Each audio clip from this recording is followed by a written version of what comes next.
State data shows tens of thousands of Texas students withdrawing or dropping out of public schools every year, many under a broad category known as Code 98. Investigator Kelly Wiley found blind spots in state data, and that's creating an unclear picture of why many of the state's youngest and most vulnerable students are not at school. She misses being at school. She wanted to play volleyball. She had just gotten started with cheer. She wants to do theater, so she's missing out on all of that. For months, our team has been looking into the case of a 7th grade Paredes Middle School student who was withdrawn from the Austin Independent School District last school year. The family of the 12-year-old asked us not to name her, but records they provided show that by late October 2024, the student had missed 18 consecutive days of school. Records also show that her mom told school leaders hospitalizations and health issues were at the root of her daughter's absences. Last year was rough. I had my third stroke. My son started being stressed and ended up in the hospital. He has usually been my backup when I'm down to get her to school, but he was in the hospital, so he wouldn't have been able to get her to school. For weeks, records showed the district called and met with her mom to discuss how to get her to class. She wanted a bus to pick her up. The district asked if it was an option for her to walk with other kids. Multiple times, campus leaders said they could technically withdraw the girl because she had too many days of non-attendance. Campus leaders said that would also result in filing truancy charges against the mom. My concern wasn't for the school and it wasn't for the court. My concern was for the safety of my child. In Texas, school districts are allowed to withdraw students if they miss a certain number of days consecutively.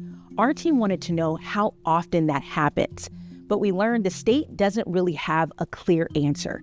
Districts do have to send annual data to the Texas Education Agency, citing one of 19 reasons why each student leaves school. The reasons include returning to their home country, switching to homeschool, or going to private school. But what's missing is a category that solely tracks how often districts withdraw students over attendance issues. Instead, we found that falls under a catch-all, Code 98, largely for students who dropped out. We also discovered the state doesn't track when the youngest students leave school at all.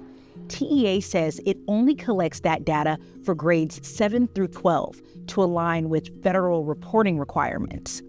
State Senator Judith Zaffirini has for years filed legislation to improve attendance outcomes. In a statement, Zaffirini called the gaps in the data troubling and said she would work to strengthen policies that put students first next session, adding, if we don't track withdrawals and leaver data accurately, we risk overlooking young Texans who need our support the most. Researchers like UT Austin's Dr. Joshua Childs agree. The more finite that we can get in terms of our data collection and as far as our data analysis, as far as our codes, the better information we have. Various states collect data in different ways, and it would be nice in a state like Texas to really get some of that more qualitative, what's happening in the data. There are other states that collect more detailed data, like Florida, where districts must specifically report when they withdraw students as young as kindergarten level for non-attendance. And in California, where districts must report when students as young as first grade withdraw after being truant. I felt defeated. In the case of the 7th grade Paredes Middle School student, the very last note on her record shows that school leaders informed her mom that because she was not going to school, she was withdrawn. Campus leaders recommended homeschool options.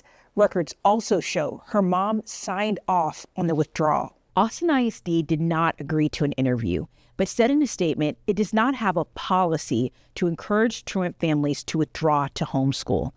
The district said campuses create intervention plans and other options might be discussed with families. We learned the withdrawal meant more time the student was not learning, a data point the state is also not tracking. With the way things went, my daughter missed school all of last year.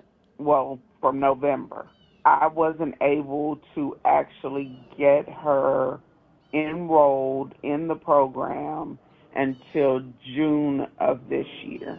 We looked at withdrawal data from every school district in the state and found Code 98 is the second most cited reason districts report for students leaving school behind graduation. You can look at a breakdown of the top reasons students leave school and read our full investigation online now. Just look for the link in this week's State of Texas story on our website. Kelly Wiley, State of Texas. The political chess match over redistricting started in Texas. Now California is making the next move. We look at a decision that could send more Democrats to D.C. and how this redistricting battle could reshape the fight over who controls Congress.